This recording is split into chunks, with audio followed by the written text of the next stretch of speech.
मेरी आवाज आ रही है किसी को? जी सर। मैंने इतना कुछ बोला, किसी को सुनाई भी दिया, समझ भी आया कुछ? वालेकुम सर। वालेकुम सलाम। जीते रहिए। सादिया कैसी हैं आप? ओ सॉरी, राफिद कैसे हैं आप? उनका बेटा हूँ सर। हाँ, अब वो मैं पता नहीं चला ना, मुझे बस सादिया कामरान के नाम से वो नजर आया, तो मैं उससे वो बाद में मुझे एहसास हुआ। Sorry sorry. मैं समझ ज्यादा नहीं बोलना। Okay sir. चलो भाई, अल्लाह का नाम लेके शुरू करते हैं। अच्छा, इसमें देखें, पहले तो ना मैं आपको एक मखसूस सवाल करा दूं जिसपे सारे सवाल घूमेंगे। मेरी स्क्रीन नजर आ रही? जी सर। तो मुझे मुझे खुद क्यों नहीं नजर आती? मैं पता नहीं कहाँ चला जाता हूँ। हाँ, आ गई। अच्छा, पहले तो ना मैं इसमें से एक मखसूस सवाल है वो कर लेता हूँ, उसके बारे में डिस्कस कर लेते हैं। देखें, रेशो के जो सवाल होते हैं ना, वो एक मखसूस कैटेगरी के होते हैं। ठीक है। अब क्या होता है कि जैसे मिसाल के तौर पे क्वेश्चन नंबर 2 से शुरू किया है, क्योंकि इस पे मेरा एक लंबा चंक कवर हो जाएगा।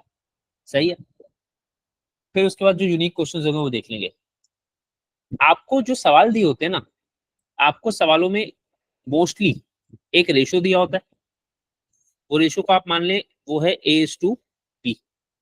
सही है। जी सर। यानी कि सबसे पहली चीज जो आपको दी होगी ना, वो रेशो दिया होगा A:B, मैंने कह दिया उसको। अब यकीनी सी बात है वो A:B नहीं होगा, वो कोई ना कोई नंबर्स होंगे। सही है। तो इन सवालों में एक चीज लाजमी, रेशो हमेशा होगा। अब वो कभी कभी बड़ा घुमाकर भी होता है। उसके बाद आपके पास वैल्यू होती है। अब वो वैल्यू क्या होती है? वो वैल्यू या तो ए की होगी, या बी की होगी, या उन दोनों का सम होगा, या उन दोनों का डिफरेंस होगा। सही है। जी सर। यानी कि या तो आपको पहली वैल्यू दे देगा वो, यानी दो लोगों का रेशियो चल रहा है 2:5 का, उसमें से आपको बता दिया कि वो जो पहला लड़का है जिसके 2 हिस्से हैं उसकी वैल्यू ये है, या जो दूसरा लड़का है जिसके 5 हिस्से हैं उसकी वैल्यू ये है। सही है। तभी ये बता दिया जाता है कि A+B क्या बनाता है? टोटल। सही है। जब भी वो आपको कहे टोटल, मतलब दोनों रेशियोज का सम बता दिया उसने आपको। ठीक है। जी सर। या फिर वो आपको दोनों वैल्यूज का डिफरेंस बता देगा, मतलब रेशियोज का डिफरेंस बता देगा। सही है? सबसे मुश्किल समझ लो यही होता है पिक करना। ठीक है। जी। मोस्टली रेशो के सवाल इस तरीके से आते हैं। अगर आपने ये स्ट्रक्चर समझ लिया ना, तो समझ लीजिए कि आपने ये टॉपिक समझ लिया। सही। अब चलें जरा सवाल देखते हैं। क्या हो गया? The ratio of Syed's age to his mother's age is 2:7। अब आपको सैयद और उसकी अम्मी की एजेस का रेशो दिया हुआ है, 2:7 का रेशो दिया हुआ है। सही है। जी। इतनी बात सही है भाई? जी सर। अच्छा, अब देखिए, यानी कि पहला रेशो क्या है आपके पास? 2। 2। दूसरा रेशो क्या है? 7। ठीक है। टोटल रेशो कितना हो गया? 9। 9। डिफरेंस ऑफ रेशो कितना हो गया? 5। ये चीजें ध्यान में रखें कि आपको जब चीजें दी जाती है ना, अब वो सैयद की एज और उसकी अम्मी की एज हो, कि सैयद की एज और उसकी दादी की एज हो, या अम्मी की एज और उनकी सास की एज हो, हमें इससे फर्क ही नहीं पड़ता। लोगों के पैसे हैं, वजन है, उम्र है, जो भी है होती रहे, हमें सिर्फ इससे मतलब है रेशो दिया हुआ है। अब वो किन चीजों को कह के दिया हुआ है उससे कोई फर्क पड़ता ही नहीं है। ठीक है। तो आपके पास पहला रेशो है, आपके पास दूसरा रेशो है, आपके पास टोटल रेशो मतलब सारे के सारे parts, total number of parts हो गए, और डिफरेंस ऑफ रेशो, ये सब कुछ आपको पता चल रहा है। ये रेशो से आप ये कुछ निकाल सकते हैं। सही है। अब जरा देखिए, उसने आपको रेशो दिया हुआ है, उसके बाद वो आपको कोई एक वैल्यू देगा। ये सब चीजें चाहिए आपको, रेशो और वैल्यू चाहिए आपको। सही है। जी वो जो वैल्यू दी हुई है वो क्या है? सर। ए वैल्यू है। हाँ, यानी सैयद की एज दी हुई है, मतलब ए की वैल्यू दी हुई है। ठीक है। जी सर। यानी मुझे बता दिए कि सैयद की एज एक्चुअली कितनी है? 14। 14। यानी ये कितने हिस्सों की वैल्यू है? 2। ये 2 हिस्सों की वैल्यू। Is that right? और आपसे किसकी एज पूछी है? कि अम्मी की यानी कितने पार्ट्स की वैल्यू पूछी है? 7 7 अब इसमें बहुत सारे तरीके हैं, ठीक है, करने के बहुत सारे तरीके हैं, उसमें से अभी एक शेयर कर रहा हूँ। 2 का मतलब क्या हुआ? 14, सही है। जी सर। और पूछा क्या है कि 7 का मतलब क्या है?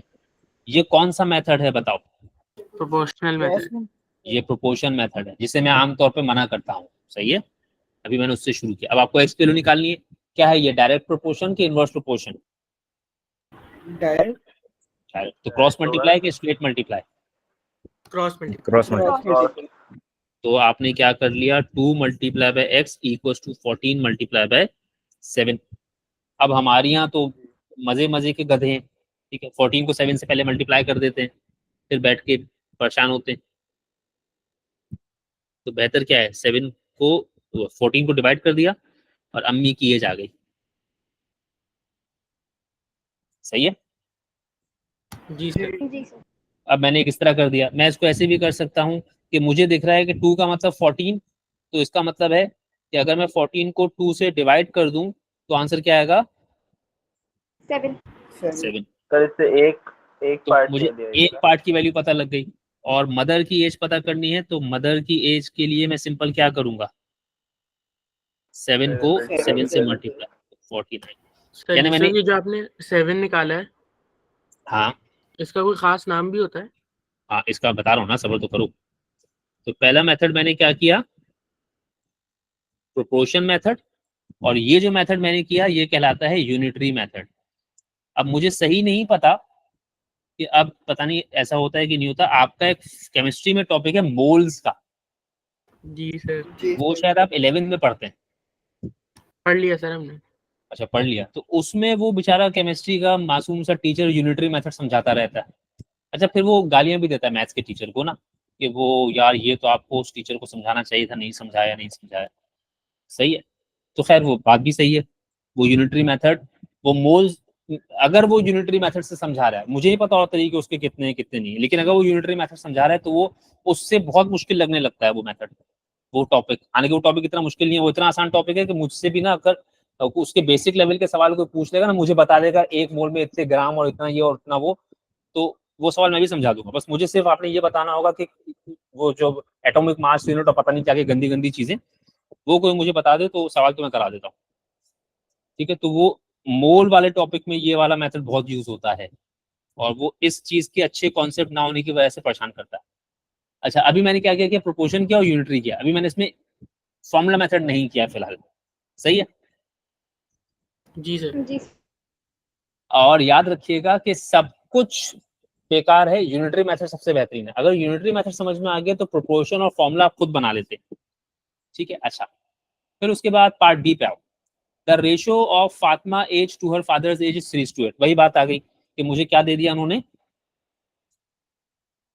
रेशियो। रेशियोज दे दिए।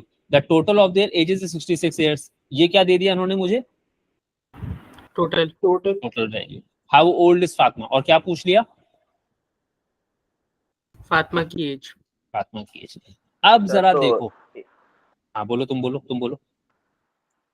सर इससे भी हम वही काम कर देंगे, दोनों को कम करके 3 + 8 करके तो 11 हो जाएगा, चले डिवाइड कर देंगे।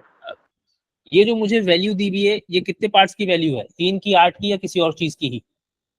सर दोनों की मिला के। टोटल 11 ना कितने पार्ट्स, ये 11 पार्ट्स की वैल्यू, यानी कि 11 पहला पार्ट। मेथड मैं प्रोपोर्शन कर 11 रहा हूँ। 11 पार्ट्स की वैल्यू क्या है,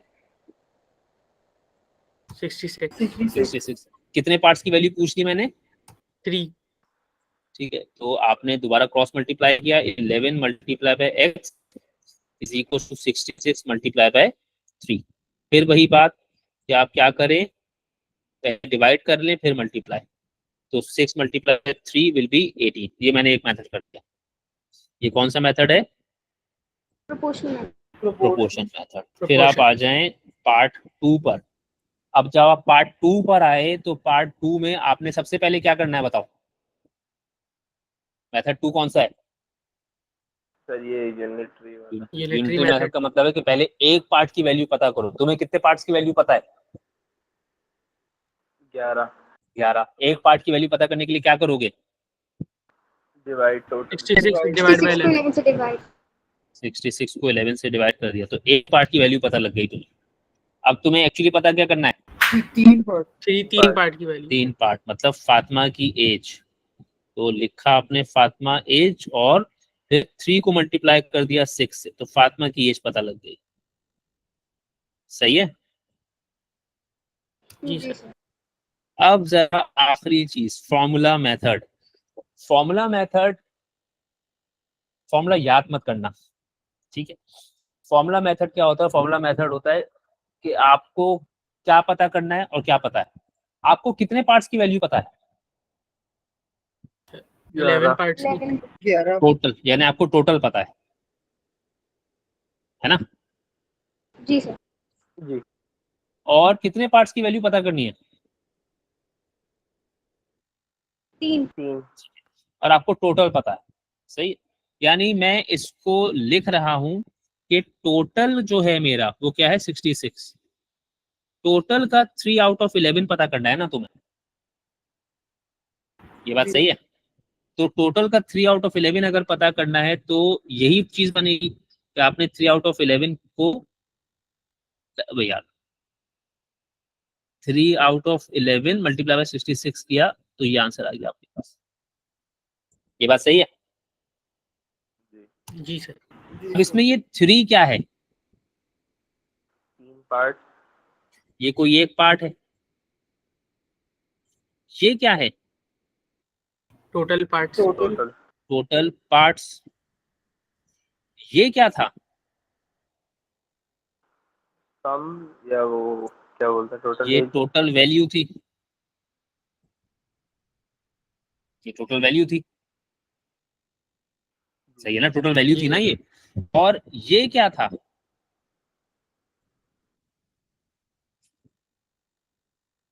ये उस 1 पार्ट की वैल्यू आ गई। सही है, जी सर। बात सही है। अब इसको ऐसे समझ लें, आपके पास 100 रुपए हैं मिसाल के तौर पे।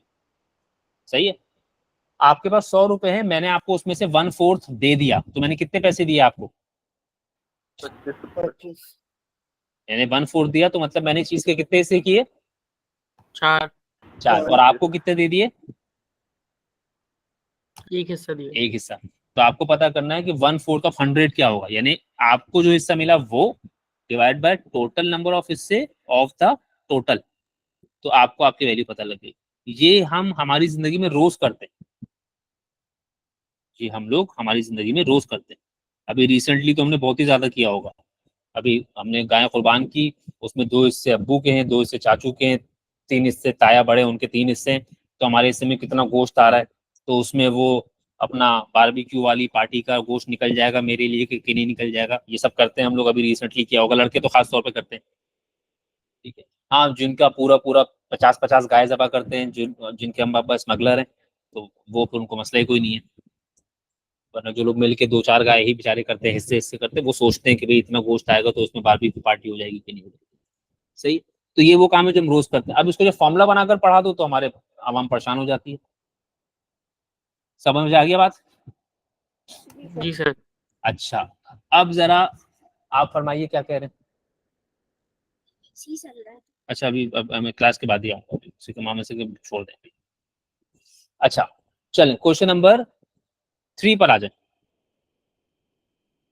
अब बताएं 3 में क्या क्या दिया हुआ आपको। हेलो, मेरी आवाज आ रही है। सर रेशियो दिया हुआ है रेशो दिया हुआ है और डिफरेंस दिया हुआ है। और डिफरेंस दिया हुआ है। वेरी गुड, बस ये ख्याल रखना। सही है, तुम्हें रेशो दिया हुआ है, रेशो कितना है 5:3, और तुम्हें ये जो वैल्यू दी हुई है, ना तो ये पहले पार्ट की वैल्यू है, ना तो ये दूसरे पार्ट की वैल्यू है, या ना ही ये टोटल वैल्यू है, ये दोनों का डिफरेंस है। ये बात सही है। जी सर। अब जरा बताइए रेशोज में डिफरेंस कितना है, 2 का, है ना। जी। जी तो ये 16 असल में कितने पार्ट्स की वैल्यू है, 2 पार्ट्स। 2 पार्ट्स 2 की पार्ट वैल्यू है। और आपको मुझे बताना क्या है, एक सर पार्ट दोनों का का मतलब शेयर बताना है। दोनों का यानी आपने मुझे 5 पार्ट की वैल्यू बतानी है और आपने मुझे 3 पार्ट की वैल्यू बतानी है। जी सही सर। है, तो आप सबसे पहले तो क्या करो, आप 16 को डिवाइड कर दो 2 से, जिसका मतलब क्या हो गया 8, सही है। जी सर। जी सर। फिर जेन की वैल्यू क्या हो गई, जेन की वैल्यू हो गई 5 मल्टीप्लाई बाय 8 विच इज 40, और कैन की वैल्यू क्या हो गई, कैन की वैल्यू हो गई 3 मल्टीप्लाई बाय 8 विच इज 24। इन दोनों को ऐड करो तो 64 बनता है। खैर आपको टोटल दिया हुआ नहीं तो आप चेक नहीं कर पाएंगे, इनका डिफरेंस करें तो 16 बनता है, और 16 का ही डिफरेंस दिया हुआ। आई बात समझ में? जी जी सर। सर। ठीक है, मुझे अगर यहाँ पर टोटल दिया होता तो मैं 40 और 24 को ऐड करके चेक करता कि भाई मेरा टोटल सेम आ रहा है कि नहीं आ रहा, और अगर डिफरेंस दिया हुआ है तो दोनों को सब्ट्रैक्ट करके चेक किया तो डिफरेंस आना चाहिए, सही है। जी सर। अब जरा मुझे यही सवाल फॉर्मूले से करवा दो। मैं ये नहीं कह रहा हूँ कि पेपर में तुम उसको कैसे करो, उस पर रिस्ट्रिक्ट नहीं कर रहा मैं तुम्हें, पेपर में तो पेपर निकालने की झंझट में पड़े आप। अब मैं चाहता हूँ यही सवाल मुझे फॉर्मूले से करवा पाए आप, तो क्या करवा पाएंगे?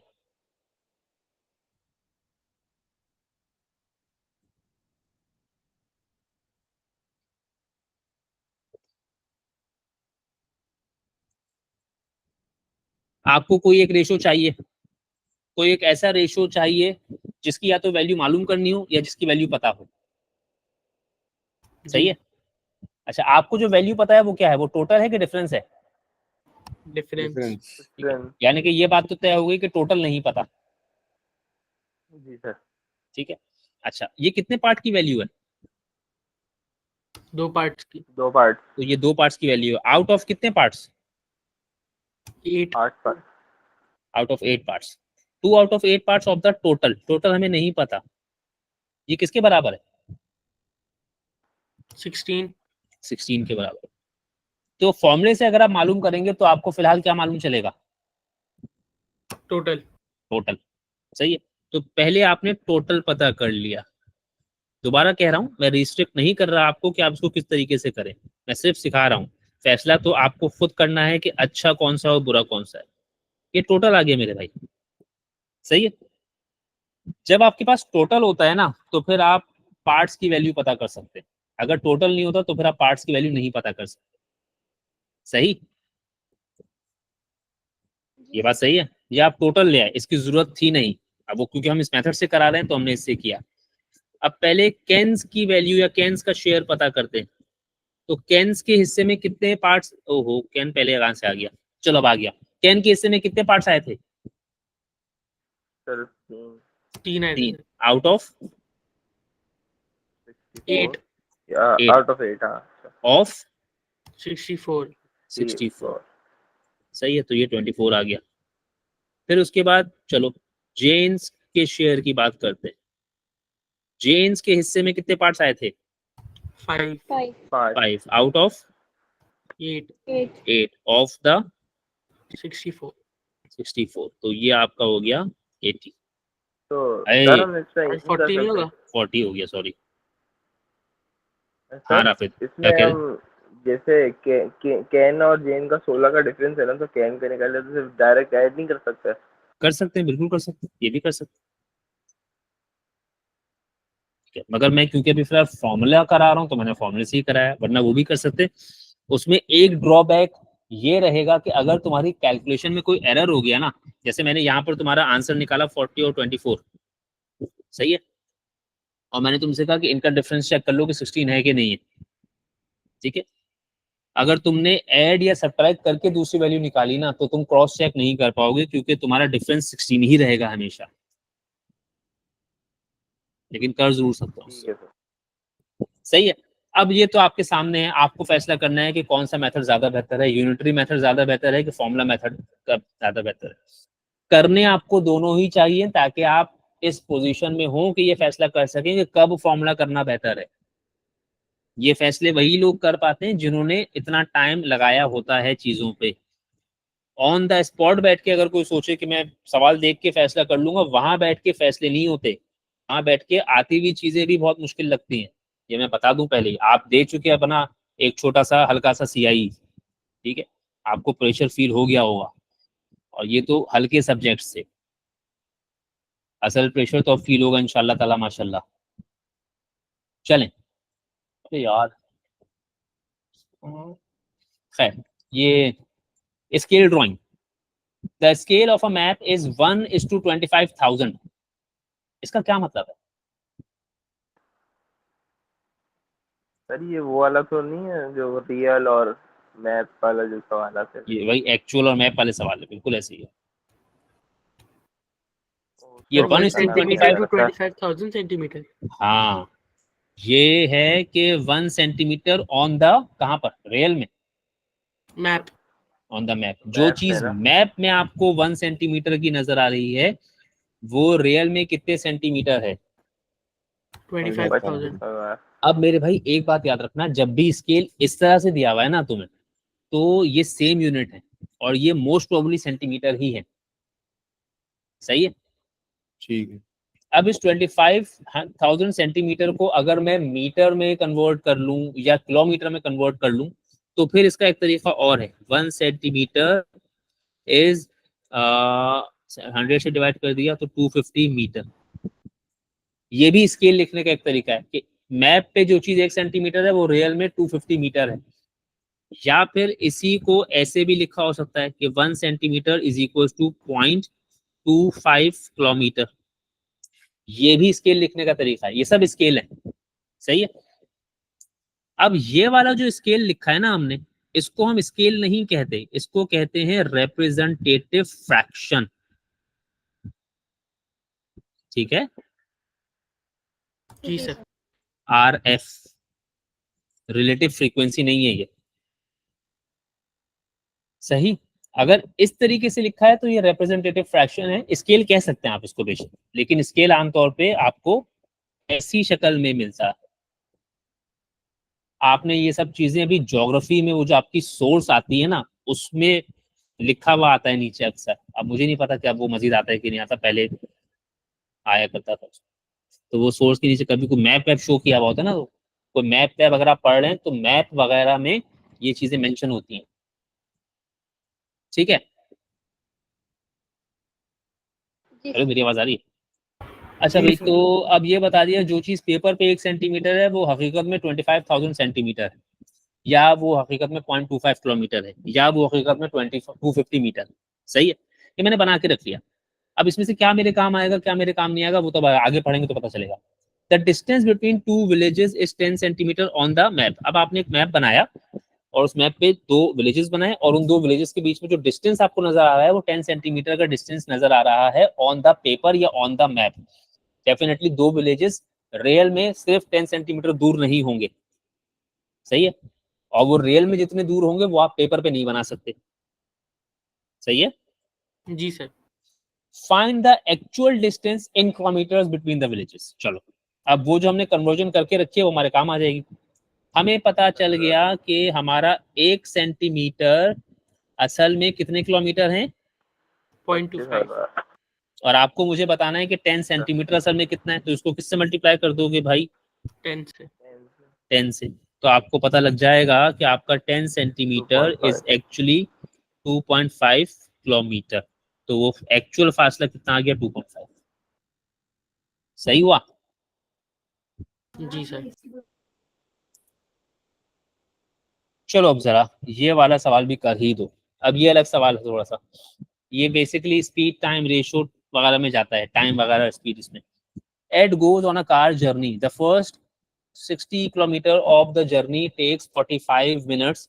The remaining 20 kilometer of the journey takes 30 minutes. Calculate his average speed in kilometers per hour for the whole journey. अब इसमें एक चीज मेरे भाई, इसमें एक चीज का ख्याल रखिएगा, ये जो जर्नी है पूरी, ये कितने पार्ट्स में डिवाइडेड है? 2 पार्ट्स। 2। अब इसमें एक काम जो अक्सर हमारे बच्चे करते हुए पाए गए हैं, वो पहले हिस्से की स्पीड निकाल ली, S1 कह लिया मैंने उसको। सही है? सही है बात? जी सर। जी। मुझे पहले हिस्से का डिस्टेंस पता है, पहले हिस्से का टाइम भी पता है, उसको मैं आवर्स में कन्वर्ट कर लूंगा, वो कोई इतना बड़ा मसला नहीं है। तो पहले हिस्से की स्पीड निकाल ली, फिर दूसरे हिस्से की भी स्पीड निकाल ली। दोनों के दोनों पार्ट्स की स्पीड आ गई आपकी। सही है। जी और फिर एवरेज के लिए क्या कर दिया, S1 plus S2 divide by 2। क्या ये तरीका सही है? नहीं। ठीक है, ये अक्सर लोग करते हैं, ठीक है, तो भाई ये गलत है, ठीक है ना, ये मत कीजिएगा। दोबारा बता रहा हूँ, ये मैंने वो शेयर किया है जो गलती से करते हैं, ये नहीं करने के लिए कह रहा हूँ, ठीक है। पता चला लोगों को ये सुनाई दे जाएगा सर आपने ये करने के लिए कहा था, तो शुक्र है मैं रिकॉर्ड कर रहा हूँ पूरा। तो एवरेज स्पीड किसके बराबर, total distance divided by total time. अब टोटल डिस्टेंस तो भाई कितना हो गया, 80 टोटल डिस्टेंस कितना हो गया बोलो, 80 किलोमीटर। 80 sir 80 kilometre. अच्छा, टोटल टाइम कितना हो गया, 75। 55 मिनट 75 मिनट्स। अच्छा, अब ये तो मिनट्स में आया ना, आपको आंसर चाहिए किलोमीटर्स पर आवर में, तो डिस्टेंस तो सही है, टाइम सही नहीं है। इसको सर तो सेकंड्स, सॉरी, 1 इसको मिनट्स में कन्वर्ट कर, आवर्स में कन्वर्ट करने के लिए 60 से डिवाइड किया, 1.25 तो ये आ गया आपका 1.25 आवर्स। कहाँ चला जाता है ये, 1.25 आवर्स। ये बात सही है। जी सर। जी अच्छा, अब आपको एवरेज स्पीड पता करनी है, ऐसी ही जी बात है। तो उसके लिए आपने क्या किया, टोटल डिस्टेंस विच इज 80, उसको आपने डिवाइड कर दिया 1.25 से, सही है। अब 64 उसको फिर आप जो है वो फ्रैक्शन मूव, डेसिमल मूव करें ना करें या जो भी करें वो अब आपके सोचने का काम है, इतना तो मैं सिखा चुका हूँ, ठीक है। मैंने डायरेक्टली इसको डिवाइड कर दिया, सही बात। आप डेसिमल मूव करके भी कैंसिल आउट कर सकते हैं, कोई और तरीका है तो उससे भी कर सकते हैं। अब वो आपका इतना काम तो अब आपको करना चाहिए है। अगर इतना काम नहीं करना आता तो सुबह 11 बजे वाली क्लास क्यों नहीं ले रहे आप। हाँ जी, ये तो खैर मैंने ही पढ़ाया है, बहुत तमीज से पढ़ा है ये टॉपिक मैंने। क्या करना है इसको, 60/100। 60 फाइनल आंसर बता दो। 0.2 3/5। 3/20 क्यों गई, 3/5 3/5 होगा ना सर। 3/5 होगा ना अस्मात, क्या बात है ये, जी जी सर जी। 3/5। हाँ जी, ये क्या है, the mass of a jar and it's content is 1.6 kilogram, the content have a mass of 875 grams, calculate the mass in grams of the jar. हाँ, ये क्या अपर बाउंड लोअर बाउंड क्या बताना है, सर इसमें नॉर्मल ये normal है, subtract करना है। ठीक है, इसमें कोई अपर लोअर बाउंड नहीं है। सिर्फ एक ख्याल रखना है, क्या ख्याल रखना है, यूनिट। सर वो केजी में दिया हुआ है, उसको ग्राम्स में करेंगे पहले 1600 ग्राम। बस ये कर लीजिएगा। 1600 में से 875 माइनस कर दें तो 725 ग्राम्स, सही है। जी सर जी सर। मुझे ग्राम्स में चाहिए था इसलिए मैंने दोनों को ग्राम्स में कन्वर्ट किया। अगर मुझे किलोग्राम में चाहिए होता तो मैं दोनों को किलोग्राम में लेकर आता, सही है। अब ये आप कर लेंगे, ठीक है। मैंने वो जो एक कैटेगरी बताई है ना, बस वो ध्यान में रखना। मैंने रेशो की तुम्हें एक कैटेगरी बताई है, मोस्टली उसी पे सवाल मिल जाएंगे तुम्हें, ठीक है। अब मैं सिर्फ देखूंगा इसमें से यूनिक सवाल क्या है, आप गो थ्रू कर लीजिएगा। ये जो बचपन के टॉपिक्स पढ़ा रहा हूँ उनको गो थ्रू कर लें। अब वो मैंने लिमिट्स ऑफ एक्यूरेसी का उस दिन, हालांकि सिर्फ 4-5-6 लोग पढ़ रहे हैं, उस मैं रिकॉर्ड करके दे दिया लेसन के पढ़ लें, लेकिन नहीं जी, वो किसी ने नहीं देखा वो।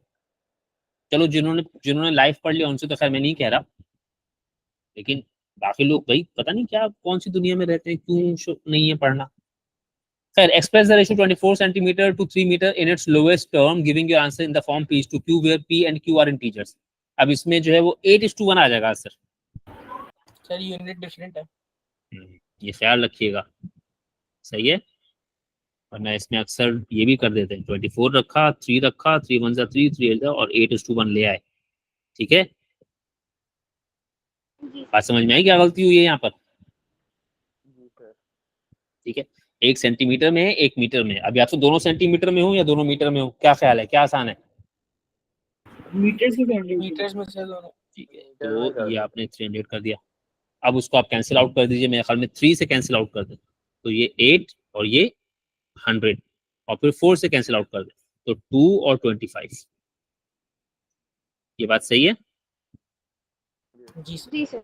ये इतने तेज से जो सवाल देते हैं ना, वो इन्हीं हरकतों की वजह से, हमारी इन्हीं हरकतों की वजह से देते हैं। उनको भी पता होता है कि हमारे यहाँ आवाम ऐसी है, हमारी यहाँ नहीं, उनको पता होता है कि यहाँ पर आवाम ऐसी है, करते हैं लोग ये।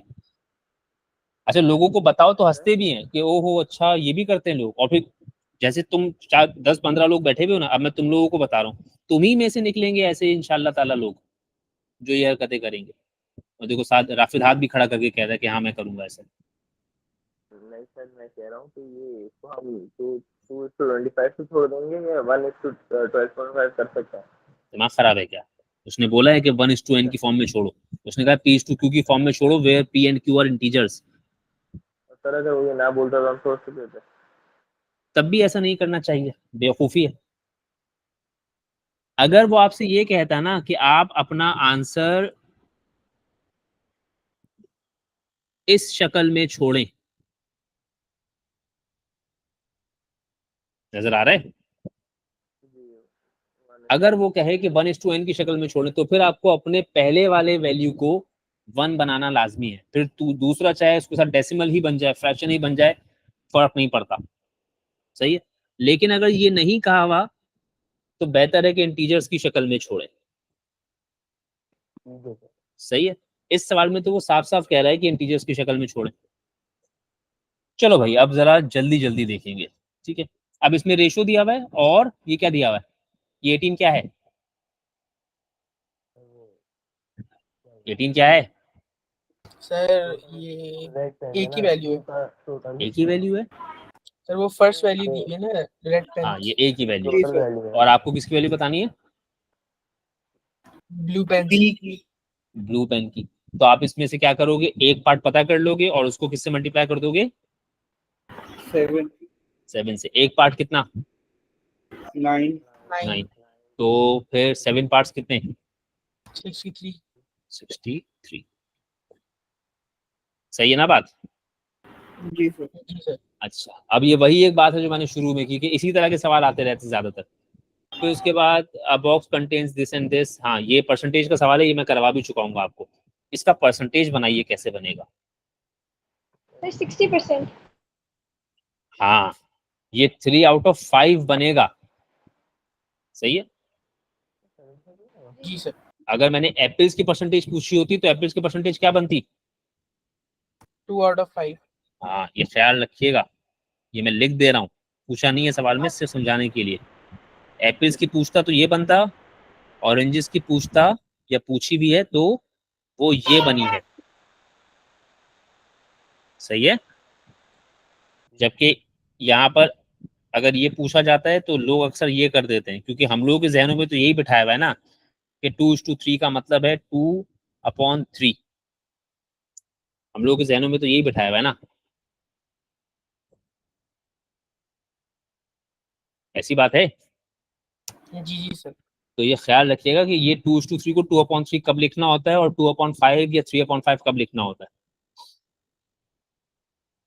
जब आप कोई वैल्यू कैलकुलेट कर रहे हैं टोटल में से, तब मामला अलग है। जब आप रेशियो को सिर्फ अदरवाइज एक्सप्रेस कर रहे होते हैं तो आप 2/3 लिखते हैं। यहाँ पर आप वैल्यू कैलकुलेट कर रहे हैं। चलें, उसके बाद ये क्या आ गया? हाँ, अब सीधी सीधी सी बात है। The ratio of boys to girls is 4:5। What fraction of the class are boys? 4/9। 4/9। ठीक है, 4/5 नहीं है ये, 4/9।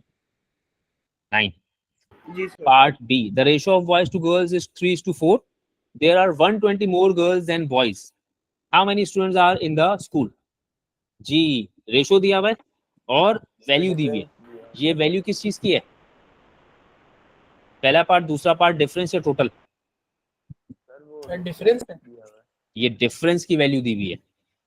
डिफरेंस की वैल्यू दी हुई है मतलब कितने पार्ट्स की वैल्यू दी हुई है? एक एक पार्ट। पार्ट की। एक पार्ट की वैल्यू दी हुई है।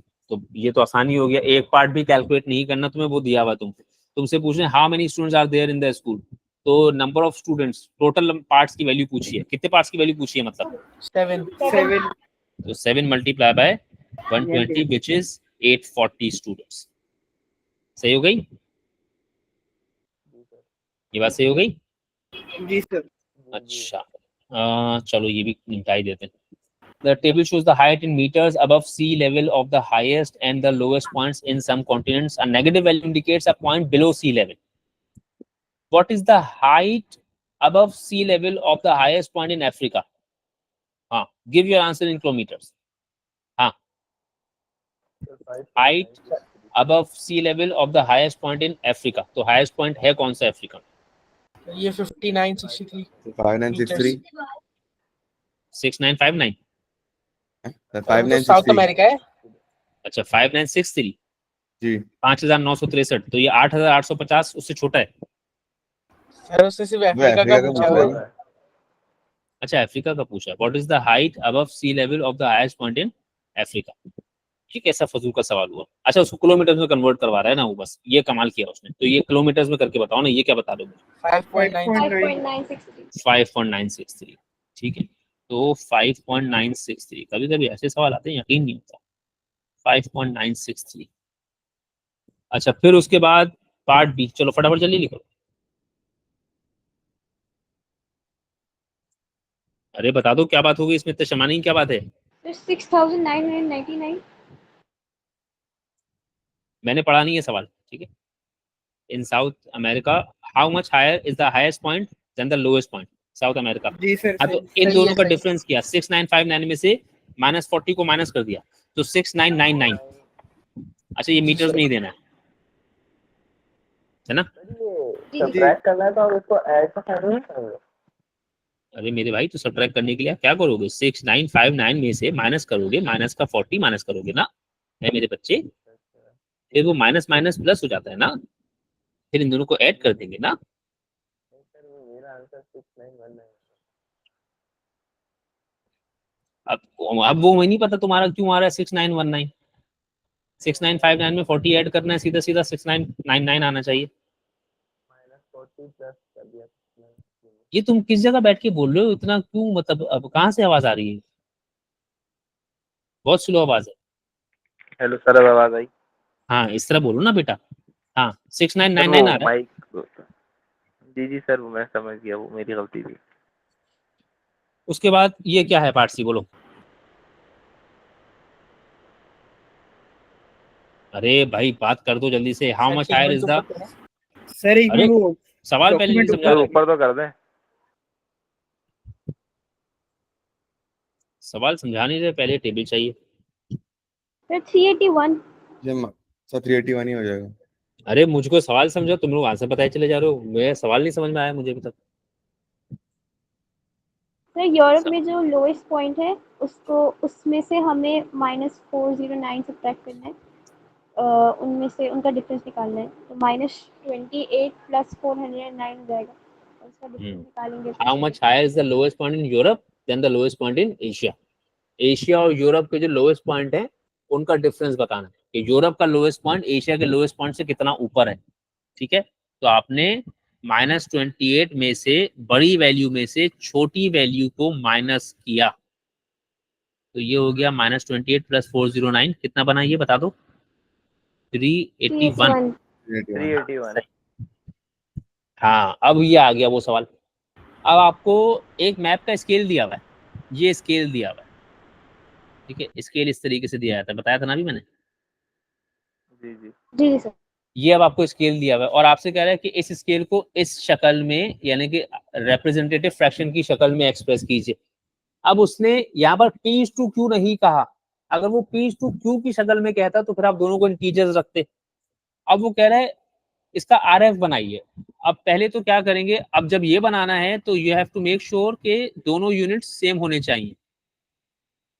सही है ना? जी जी sir. Sir. Ratio is a sir. Comparison between two similar quantities, तो वो फिर आपको रेशियो भी सेम रखने पड़ते हैं। तो क्या हुआ भाई, 2 सेंटीमीटर, पहले तो चलो मैं ये लिख देता हूँ, 2 सेंटीमीटर अपॉन 5 किलोमीटर। ये मैं समझाने के लिए लिख रहा हूँ, स्टेप आप चाहें तो करें, ना चाहें तो ना करें। फिर 2 सेंटीमीटर अपॉन, किलोमीटर को सेंटीमीटर में कन्वर्ट करते हैं तो क्या हो जाता है? 5000। 5000। मार खानी है तुम्हें? 500,000 वो सर मैं मीटर से कर दिया, सॉरी सर। तुम्हारे सॉरी नहीं खत्म हो रहे, ऐसा ना हो कि आखिर में भी तुम सॉरी ही कहते रहो कि सर वो सॉरी बस हो नहीं सका मुझसे। नहीं नहीं नहीं सर, ऐसा नहीं होगा इंशाल्लाह। तो 1:250,000, तो बात सही हो गई? जी सर। जी सर। अच्छा भाई, ये क्या आ गया? The actual distance between two places is 35 kilometre, calculate the distance on the map between these two places. अच्छा, स्केल तो आपका क्या है? 2 सेंटीमीटर टू 5 किलोमीटर, ये स्केल दिया हुआ है, या 1:250,000। ये मैंने यहाँ से स्टिल लिख दिया है क्योंकि वो ऊपर चला गया। सही है, ये मैंने साइड में लिख के रख दिया। अब एक्चुअल डिस्टेंस बताया हुआ है, एक्चुअल डिस्टेंस कितना है? 35 किलोमीटर, और मैप डिस्टेंस पूछ रहा है, तो क्या यूज करूं? RF यूज करूं कि स्केल यूज करूं? सर RF यूज करेंगे। RF से तो बहुत मुश्किल हो जाएगी यार। नहीं सर, सॉरी, स्केल। 2 सेंटीमीटर बराबर 5 किलोमीटर है, ये यूज कर लिया जाए तो अच्छा है। हमें क्या करना है? 5 किलोमीटर को 35 किलोमीटर बनाना है ना, इंटू 7 तो दोनों तरफ 7 से मल्टीप्लाई कर देते हैं, तो 35 किलोमीटर इवेंचुअली 14 सेंटीमीटर के बराबर आ जाएगा। सही? सर इससे भी ये स्टेप करना जरूरी होगा? हाँ, इसमें एक स्टेप कर ले। मैंने कहा ना 1 मार्क के सवाल में भी एहतियातन एक स्टेप करके आओ। मार्क तो आंसर का ही है, लेकिन एहतियातन एक स्टेप कर लो, कैलकुलेशन वाला स्टेप कर दो। On the map the area of the lake is 8 centimetre square. अब आपको मैप पे एक लेक नजर आ रही है और उस लेक का मैप एरिया नजर आ रहा है 8 सेंटीमीटर स्क्वायर, आपने उसका एक्चुअल एरिया बताना है। अब मसला ये है कि ये स्क्वायर्ड यूनिट्स आ गए। सही? जी सर। ऐसी बात है ना। और आपको दिए हुए लीनियर यूनिट से 2 सेंटीमीटर बराबर है 5 किलोमीटर के, तो पहले तो उसको स्क्वायर्ड यूनिट्स में लेके जाएं। स्क्वायर्ड यूनिट्स में ले जाने के लिए आप सीधा सीधा क्या करते हैं? स्क्वायरिंग करते हैं। ये बात सही है? तो आपको पता चला 4 सेंटीमीटर स्क्वायर बराबर है 25 किलोमीटर स्क्वायर के। सही? आपने 4 सेंटीमीटर 8 सेंटीमीटर स्क्वायर करना है, तो इसको 2 से मल्टीप्लाई किया, तो इसको भी 2 से मल्टीप्लाई किया। आ रही है बात समझ में? जी सर। ये आपका 50 किलोमीटर स्क्वायर। सही? सर हम यही वाला जो स्टेप है 4 centimetre square is equal to 25 kilometre square, उस पे आगे हमने मल्टीप्लिकेशन का साइन डाल दिया, तो यही वाला स्टेप हम कर सकते हैं इस 1 मार्क का क्वेश्चन में, मतलब दिखा सकते हैं? हाँ हाँ हाँ, बिल्कुल दिखा सकते हैं। मैं तो बल्कि ये कहता हूँ कि ये दिखाइए ताकि नजर आए, आपको भी नजर आए और चेकर को भी नजर आए कि आप ये स्क्वायर्ड यूनिट्स लाए कैसे थे और उससे फिर आप फर्दर आगे गए कैसे। ठीक है। अच्छा भाई, अब मेरे ख्याल में इसी तरह के सवाल है, मैं अभी आज क्लास के बाद गो थ्रू भी कर दूंगा इन सबको, तो अगर कोई यूनिक सवाल होंगे तो फिर मैं ये कंटिन्यू करूंगा, वरना मैं वेरिएशन में चला जाऊंगा। वेरिएशन में एक बहुत अहम बात है जो मुझे सिखानी है, क्योंकि अब जो सिखाई जाती है मुझे नहीं पता वही सिखाई गई, कुछ और सिखाया गया है। Ali and Ben share $30। ये $30 क्या है? टोटल डिफरेंस, अली की वैल्यू, बेन की वैल्यू? टोटल है। ये टोटल है, ठीक है, और रेशो दिया हुआ है, तो आपको टोटल पता है। सबसे बेहतरीन क्या है इसमें? फॉर्मूला यूज करना, प्रोपोर्शन मेथड यूज करना, यूनिटरी मेथड यूज करना। इस केस में फॉर्मूला। इस केस में फॉर्मूला इसमें फॉर्मूला यूज कर लें। तो अली के कितने हिस्से हैं? 3। सर तो भाई अलीज शेयर अपॉन 5 कितना है? इंटू 30। 3/5 ऑफ 30, और वैल्यू क्या आ जाएगी आपके पास? 18। 18। सही है? 18 आएगी सर। और अगर खैर आप इसको यूनिटरी से भी करते तो भी कोई हर्ज नहीं था। सही है? असल मेथड यूनिटरी मेथड ही है। फॉर्मूला जो बना है ना वो यूनिटरी मेथड से ही बना है। फॉर्मूला, ये मैं बता चुका हूँ कि फॉर्मूला असल में कोई मेथड नहीं है। फॉर्मूला मेथड्स को हमने जनरलाइज करके बनाया हुआ होता है, ठीक है। तो असल मेथड यूनिटरी मेथड है। यूनिटरी मेथड करते रहे लोग, करते रहे और फिर आखिर में उन्होंने उसको फॉर्मुलेट कर दिया, ठीक है। तो अगर आप इसको यूनिटरी से भी करेंगे तो आपने पहले किया 30 डिवाइड बाय 5 विच इज 6। समझ आ रही है बात? जी जी सर। सर। और फिर अली का शेयर निकालने के लिए आपने 3 को मल्टीप्लाई कर दिया 6 से, तो आपका आंसर बन गया 18। सर सही ये है। आपकी लिस्ट में नंबर्स हैं, क्या मतलब? मतलब वो आपकी लिस्ट जो आपने बनाई है उसमें नंबर्स का टॉपिक है क्या? नंबर्स का टॉपिक बेटा सुबह 11 बजे चल रहा है, तो इसलिए वो इस लिस्ट में नहीं है। अरे यार, आप अगर आप कहेंगे तो मैंने अभी उसकी रीसेंट क्लासेस की रिकॉर्डिंग की है, मैं रिकॉर्डिंग शेयर कर दूंगा, आप देख लीजिए। भेज देना सर। ठीक है। तो क्या आपने उस पे अपलोड की है? यूट्यूब पे अपलोड की भी है, अब वो मैंने प्लेलिस्ट भी बना दी है। बस सही है। जी जी, वो तो मैंने अब देखा वो था। एक ही प्लेलिस्ट में जाओगे ना तो वो सारी मिल जाएंगी, मैं तुम्हें प्लेलिस्ट का लिंक भेज दूंगा। तो उसमें फिर और डेली की आती रहेगी वीडियो, तो देख लो ओके उसमें सर। नंबर्स वाला। ठीक अच्छा भाई, है। बस ये भी मैं आखिरी सवाल कर रहा हूँ, फिर उसके बाद मैं देखूंगा इसमें से और क्या क्या करवाना है। अगर कोई अनलाइक क्वेश्चन होगा तो मैं करवा दूंगा।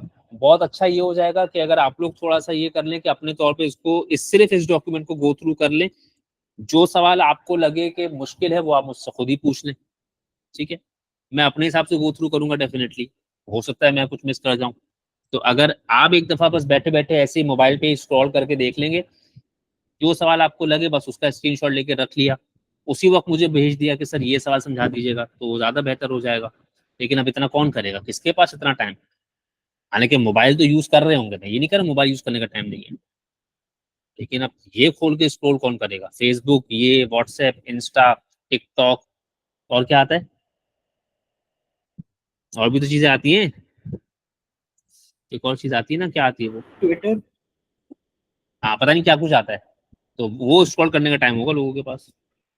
ये हालांकि मैं ऐसे प्लेट में लगा के सजा के दे रहा हूँ चीजें कि भाई ये वाली पीडीएफ, वो वाली पीडीएफ, वो खोलने का टाइम नहीं किसी का है। Exactly 9 liters of liquid filled 60 identical bottles. How many liters filled 40 of these bottles? Sir इसमें हम ये नहीं कर सकते सिंपल के 1 लीटर में कितनी बोतलें भर रही हैं और उसके बाद हिसाब लगाना है। 1 लीटर में कितनी बोतलें भरनी है तो चलो, अच्छा 1 लीटर में कितनी बोतलें भरनी है तो वो तो कर दोगे, तो 40 बॉटल्स कैसे बनाओगे? तुम्हें 40 बॉटल्स बनानी है ना, तो तुम्हें पता चलना चाहिए था एक बॉटल में कितना लीटर भर रहा है। तो सर फिर इसका उल्टा डिवाइड करेंगे क्या? हाँ मतलब 50 डिवाइड में? जो चीज आपको मालूम करनी होती है ना, उसका यूनिट मालूम करते हैं। यानी कि आपको बॉटल पता करनी है ना, 40 बॉटल्स पता करनी है, तो पहले एक बॉटल का पता कीजिए। सही है। सर वो जिस तो चीज की वैल्यू, 0.15 होगा।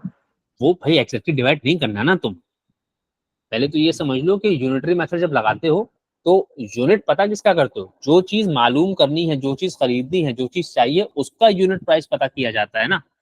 अगर आलू खरीदना है 5 किलो, तो आलू का ही 1 किलो प्राइस पूछोगे ना मार्केट में जाकर, या टमाटर के तो नहीं जी। पूछोगे कि टमाटर क्या हिसाब दिए तुमने। टमाटर वो दे रहा है आपको तकरीबन आजकल कोई 200 रुपए किलो, आपको तो खैर नहीं पता होगा। ठीक है। नहीं अब सर आपने पता अगर है आलू हमें। खरीदना है तो आप टमाटर के पैसे नहीं पूछते, आलू के ही पैसे पूछते हैं। ठीक है। अब आपने टमाटर के पूछ लिया और उसके बाद आलू ले लिया, तो फिर आप माशाल्लाह, क्या बोले आपको। तो 60 आइडेंटिकल बॉटल्स 9 लीटर, तो एक बॉटल मतलब, बोलो एक बॉटल बोलो, 9 डिवाइड बाय 60 लीटर्स। ये बात सही है? जी सर। हाँ बोलो असमार, क्या कह रहे हो? नहीं सर, अज्ञान था। अच्छा, तो फिर आप 40, अब अगर आप 9 को 60 से डिवाइड कर रहे हैं तो अल्लाह माशाल्लाह है आप। ठीक है। तो 9/60 मल्टीप्लाई बाय 40, तो इसको इससे कैंसिल किया, फिर ये 3, ये 2, 3 को 9 से डिवाइड कर दिया, 3 3 2 जा 6, तो 6 लीटर आ गया ये। सही है बात? जी sir. How many of these bottles are filled using 750 ml of liquid? अब कह रहे हैं कि अगर आपका लिक्विड इतना हो, सिर्फ 750 ml हो, 750 मिलीलीटर, तो 750 मिलीलीटर के साथ कितनी बॉटल्स भर सकते हैं आप? अब इसमें ml पूछा है ना। जी सर। ठीक है, अब मैं चाहूं तो इसको पहले लीटर में कन्वर्ट कर लो, तो ये हो जाएगा 0.75 लीटर। सही है। तो सर जी। इसको हम मल्टीप्लाई कर देंगे एक हाँ, लेकिन बोतल लेकिन में पहले कितना कैपेसिटी है? लेकिन पहले 1 लीटर बोतल पता में करोगे ना। पहले 1 लीटर में 1 लीटर कितनी बोतल के लिए काफी, पहले ये पता करोगे ना। अब उसने तुम्हें क्या बताया कि 9 litre is sufficient for 60 bottles. सही है। तो पहले पता करोगे कि 1 लीटर का मतलब क्या है, 60/9। 9 अब 0.15। तुम्हें 0.75 ml करना है, तो 0.75 का मतलब है 3/4। मुझे 3/4 से करने में एडवांटेज है। क्या ख्याल है? सही नहीं, है सर। तो मैंने अपनी आसानी के लिए 3/4 से मल्टीप्लाई किया। सही है। 15 को 3 से डिवाइड जी कर दिया तो 5 बॉटल्स। सही। इसमें ख्याल रखिएगा यूनिट मेथड में कि अगर आप यूनिटरी मेथड कर रहे हैं तो आपको यूनिट वैल्यू चाहिए किस चीज की। जो चीज पूछी जाती है उसकी यूनिट वैल्यू पता की जाती है पहले। क्लियर हुआ? ये देखो कि उसमें एस्टिमेशन का सवाल क्यों है? किसमें? ये अगला सवाल एस्टिमेशन का क्यों है? तुम्हारा तो दिमाग खराब